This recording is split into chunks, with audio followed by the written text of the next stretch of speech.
Good evening and welcome to GM Tips. This is GM Rick, and as you can tell, I'm kind of laying and relaxing a little bit, getting some wind down time from the day.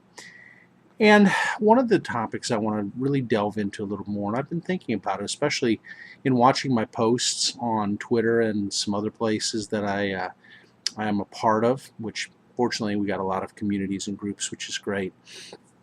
One of the things I wanted to discuss is player personalities, part two. I think as GMs, we look at players and we have the different player types that we look at. And as we look at these, part of it is we need to take the time to really think about our player types. And what are our player types? Well, there's several different things. And forgive me, when you lay your eyes kind of angled down a little bit. I am looking at you guys. I'm kind of looking at what is my computer screen, which is down a little bit from the camera. So, what are we looking at? There are about 12 to 16 different player types that are named off in the GM's guide, the DM's guide, other playing guides that talk about how to deal with players and player types and personalities. And the one thing I see as a common thread among GMs, especially newer GMs and ones who are a little closer to maybe just fatigue due to the player types that are in their group, there's a lot of venom when it comes to certain types of players. And I know, because I go through that myself. We all have different people that play in our groups. Not all of our players are the same type. Now, fortunately, a couple of you might have some that are the same personality type, which is interesting when you run into that. It's a unique thing.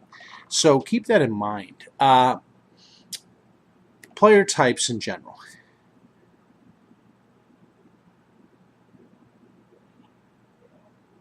Sorry, kind of delayed there. Player types in general. What are we looking at? We're looking at several different types. You have your rules experts. They're the ones that will push you the hardest on whether you know the rules or not, and what rules do you know, and how well do you know them. You have your power builder players, or your power gamers, or your meta gamers, or your min-maxers. You can call them a lot of different names. Those are the ones that really want to either go to the minimum and the maximum to get the best out of their players. They tune their characters. They tune them up so efficiently and so powerfully that they really are about taking advantage of the situation to come up with the most powerful of player characters they can come up with in their builds. You have your slackers, your people who, I hate to use that word, it's just your people who are more lackadaisical. They don't put a lot of energy into their game. They come because it's something fun to do. They enjoy it, but they're much more lackadaisical and not really motivated in their play. They're somewhat motivated. Then you have your distracted players, or your distractors, that kind of like to talk about everything, be the center of attention, and they call them thespians. There's many different names, but they're the ones that distract from play a lot of times, or put the focus on themselves. You have your role player extraordinaires, or your actors, who love to act their players out and enunciate and do everything that they can to just really draw to that character and build them. And there's so many more. I could go through the whole list. That's not what I'm here to do tonight. What I'm going to focus on a little bit is how we as GMs respond to player types. Now, we've talked about it a little bit before in one of my earlier videos, and I think that's one of the things that, as I look at it, I really want to think about and talk about with you guys, is that we have this perfect adventure, and one guy said it the other night. Isn't it amazing how I came up with this perfect story, perfect adventure, perfect everything, and the players totally just took the life out of it? And I think that's the thing. As GMs, number one, we try to create a masterpiece. In our mind, it is a masterpiece. How we see it playing out with the different scenarios and how the players can approach it, we see it as a masterpiece. We think we have it all mapped out and figured out on what we're going to do and how we're going to respond and how the players are going to respond, and if they respond this way, then I'll respond this way, and da-da-da-da-da. It is not about the perfect game or master plan, folks. You can sit and put 50 hours a week into your gaming session. and what it's going to be.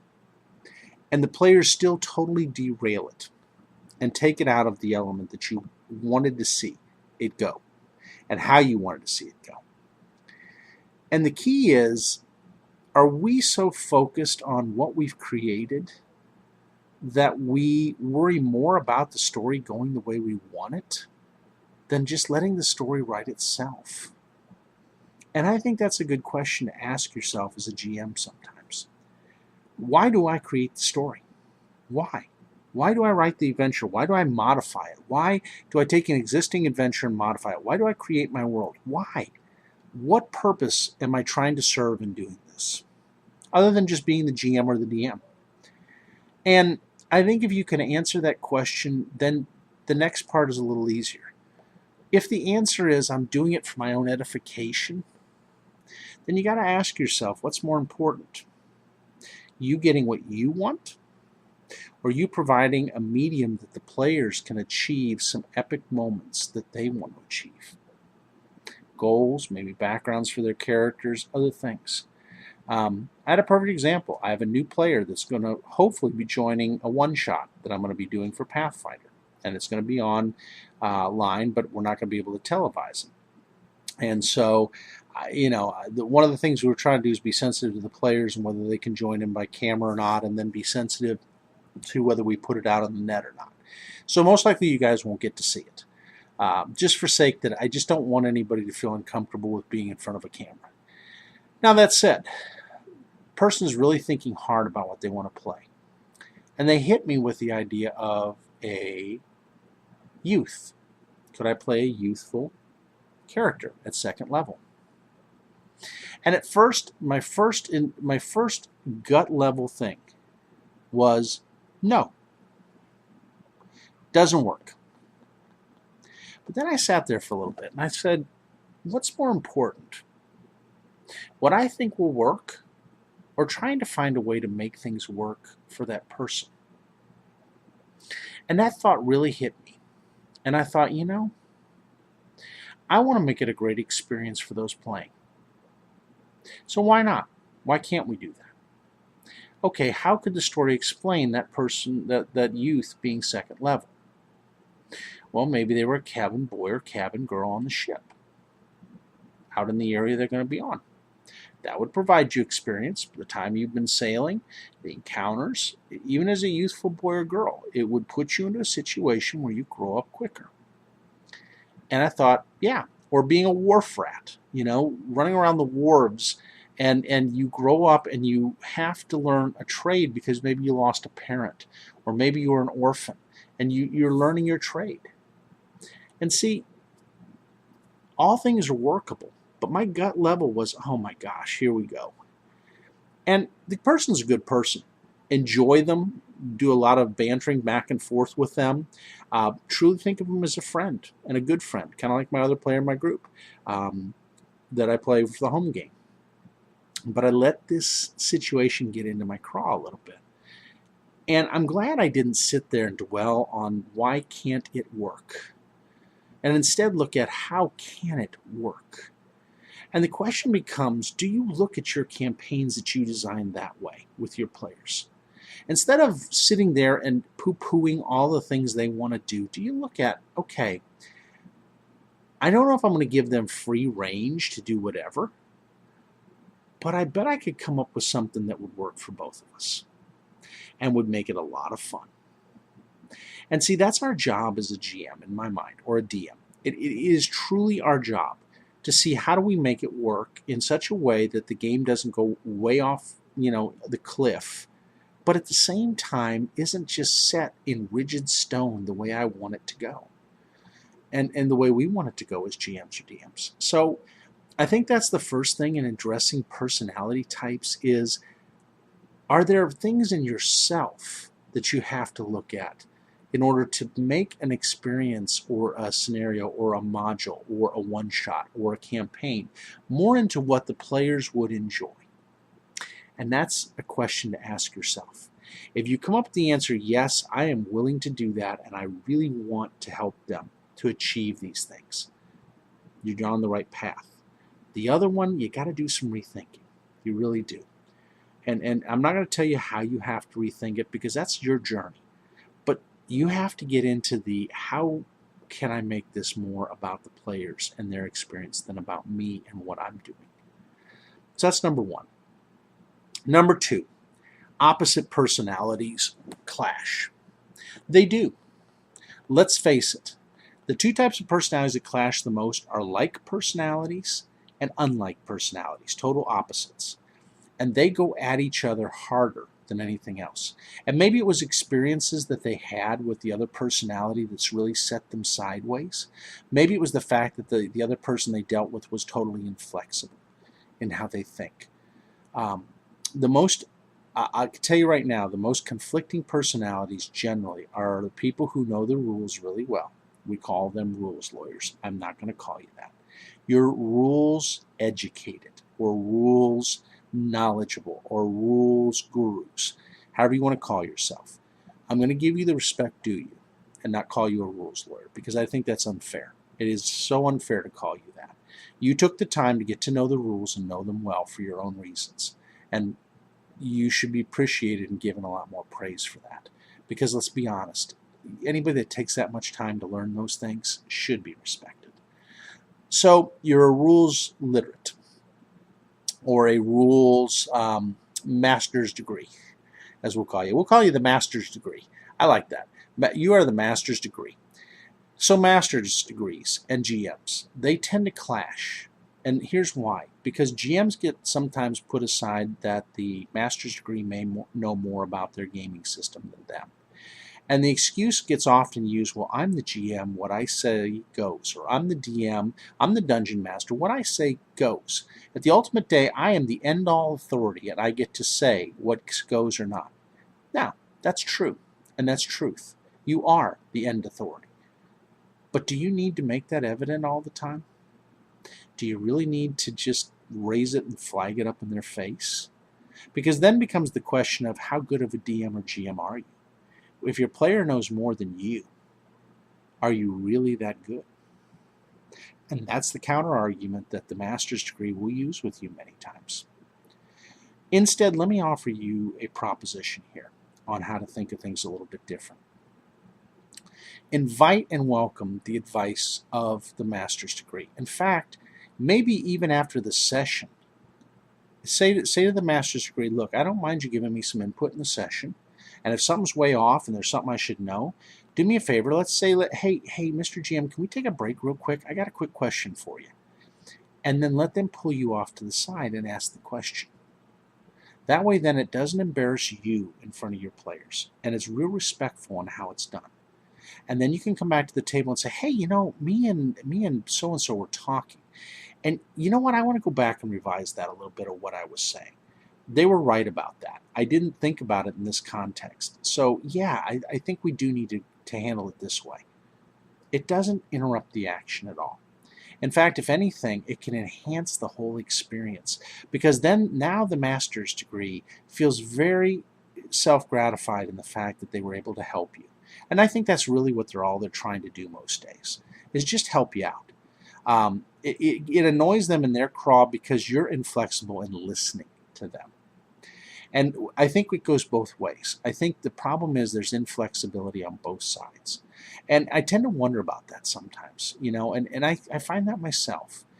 Am I that inflexible? And I've gotten lately to where I let the guys just say, hey, Rick, you know what? I don't think that's how that goes. And I go, really? Okay, let's take a look. And they look and go, yep, it's this. Oh, crud. You know what? You're right. I'm sorry. And I'm glad you pointed that out. And it goes really well. And I have no arguments with those players that are like that. And there's two that are like that in my group.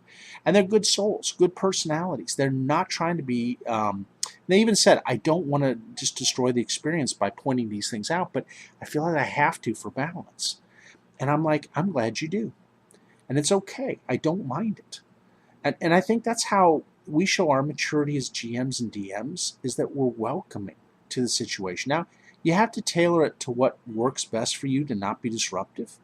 If you don't mind them pointing it out in a session as you go, great. If it does disrupt you, then have them pull you aside on a break and talk with you about it. Nothing wrong with that.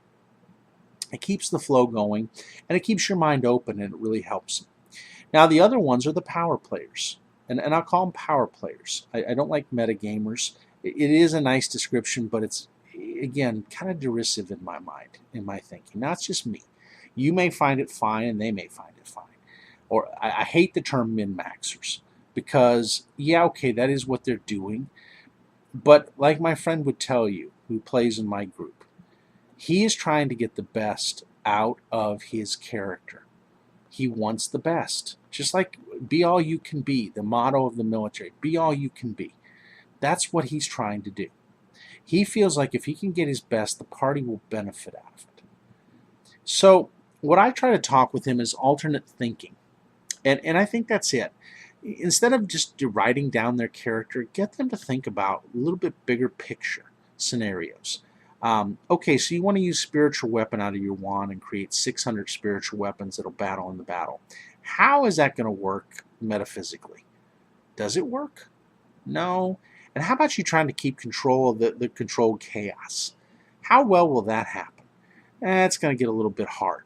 So let's try to streamline this a little bit. Let's come up with what we can work with and work with it from there. And that way then you can try to do the best you can do, but we're not overdoing it. And we're not trying to take away from the session to have 60 of those spiritual weapons flying around and trying to do that. Now again, I'm using that characters thing, so again, I hope the player doesn't take it wrong. It's just one example, but I think it's a great example. I really do. And I think instead of being negative and saying, you can't do that, oh, this, that, then the other, let's come up with what does work. Let's work with them within what can work. Now, I do challenge on knowing the rules, and that is one thing I do expect of a power gamer or a be-all-you-can-beer. Let's call them be-all-you-can-beers. I think that's a very positive term in my mind. So I'm going to call them be-all-you-can-beers. The be-all-you-can-beer, I just say, hey, look, in order for you to be all you can be, you got to know how to play what you're going to play. You better know that character really well and not fudge on anything, because I'm going to trust you to be all you can be. However, I am going to expect that you are doing it within the boundaries of the rules. If you cannot do that, then next time the build is not going to work for me, because then I have to go through extra amounts of time of getting to know what you're trying to do. So it's okay to put some expectations back without being derogatory or derisive or whatever. He and I do get a little bit temperamental, and that's my shortcoming.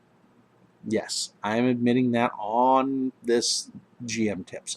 It is my shortcoming that I get short with him, and that's my fault, and that's where I need to grow. I need to be much more positive about it and less negative to him. Now, if something's outlandish, I need to be outlandish with him. Now, I also need to apologize because there's a couple videos where I poke a little fun. And I'm doing it lightheartedly, but at the same time, he can take that very negatively, as that I'm really making fun of him. And I'm not. I'm poking fun. And that I've got to be careful of, because sometimes when we poke fun for the fun of it, it's not fun for the other person. So in a GM, I got to say that's my maturity level where I got to grow and really just make sure that I'm making that player feel as comfortable as possible. And it is our jobs as GMs to make even the be-all-you-can-beers feel good about running in their campaign. You're not going to change them. Great quote from Stephen Covey is the 7 Habits of Highly Effective People. And one of the things, and a lot of people poo-poo it, but I'm telling you, the paradigm shift was a huge thing for me. Because shifting one's paradigm and how you look at yourself and how you look at the world can make you a better person.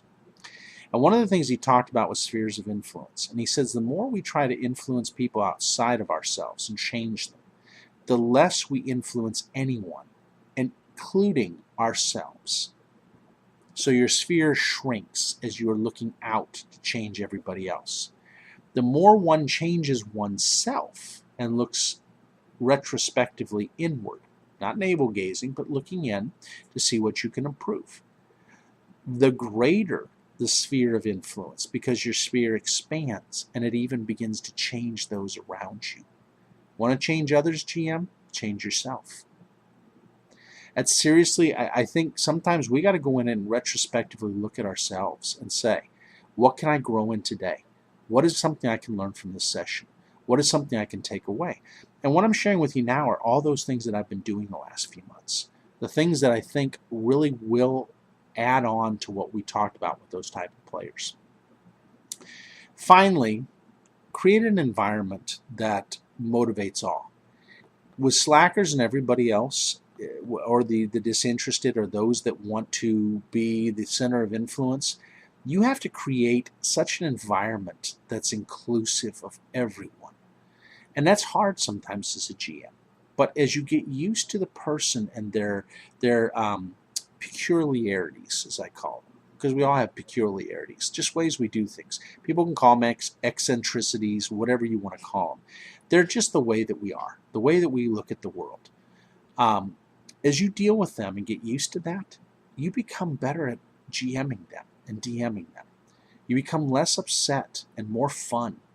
And trying to understand things from their perspective will help you to get better at your craft. And I truly believe that. I think at the heart of everything, we are learners. And the day we quit learning as GMs is the day we need to hang up our hat. We're always learning. Same way with DMs in D&D. The day you quit learning your D&D craft is the day you hang up your hat. Or in any system you play. I mean, it doesn't have to be Pathfinder. I use GMs for everything other than D&D. But I think it's really true. A friend of mine, again, profound thing, and I've said it on the other video where I talked about this. He said to me, Rick, you will be learning every day of your life. Every day you wake up, every day you come in, you will be learning. However, the day you quit learning is the day you need to hang up your hat. Sorry, mini GM break. But yeah, the day you quit learning is the day you hang up your hat. Why is that? Because we're never going to know it all, folks. I don't care how much we think we learn a system. We don't know it from the ground level up. We didn't design the system. Now, some of you did, so that's a whole different animal. But for those that didn't, those of us that didn't, and that are still learning, even if we did design the system, say God forbid, we're still learning things. We're always going to be. And the day we quit learning is really and truly the day we set ourselves the wrong way. Sorry, turn it away a little bit so that way it's not as bright. Keep that in mind. Truly do. Because I think as long as you stay in a learner mode, you're going to do well in your craft. When we quit learning, when we quit being willing to learn, when we burn ourselves out by thinking we've got it all figured out and just keep hitting the same groove, it's time to hang up our hat and quit. I hope I never reach that day. I haven't yet. I've been doing it since 1980. I've been DMing. So that's a long time. You figure it's 36 years for me. And I'm still not hanging up my hat, and I'm still learning. So I hope to be doing it well into my 70s. I really do. I'm 48 right now. Hope to be in the 70s soon. So, mini GM, going to bed. You will experience it if you don't have a 5-year-old. Just wait. So, that said, I hope to always be learning. I really do. And I hope to be imparting things on to you guys. As I do these things, I learn a lot. I mean, I'll be frank with you. It makes me think a lot on the topics. So, these are the 3 things that I would add on to my initial thing on player types. And I think there are things for the GM. Now, for the players, I think you are growing too. And if you fall into one of these types, yes, the GM needs to make the campaign for you, but you're part of building that story too. And you have to see about expanding yourself and challenging yourself. If you're always the same way, doing the same thing, and getting the same effect, you got to ask yourself, am I doing well? I mean, there's a whole thing that's on, you know, if you try the same thing again and again and get the same result, and it's not the result you wanted, that is defined as, and I'll leave it there, because most of you know what that answer is. Don't be in that answer. Don't be that person they make that proverb about. Don't be the person that people don't like playing with. You yourself have an obligation as a player to not be a people pleaser, but yes, to try to grow in your playing skills and getting better at interacting with others. We're not necessarily all people as geeks and gamers, but we can learn to be through this system. We can learn to get better at what we do. We don't have to hate interacting with people. It can be quite enjoyable. And I think that's the thing you got to remember. You can go from one personality type to another if you choose to, but it's up to choices that you make. You have to make changes in that paradigm on how you view life and really look at those things. So,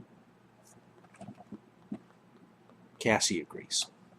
All right, folks, you got a special cast from me from the La Casa de Rick and Kim. So I hope you guys enjoy it. I hope the GM tips really hits home. I really tried to think on this one, so thanks.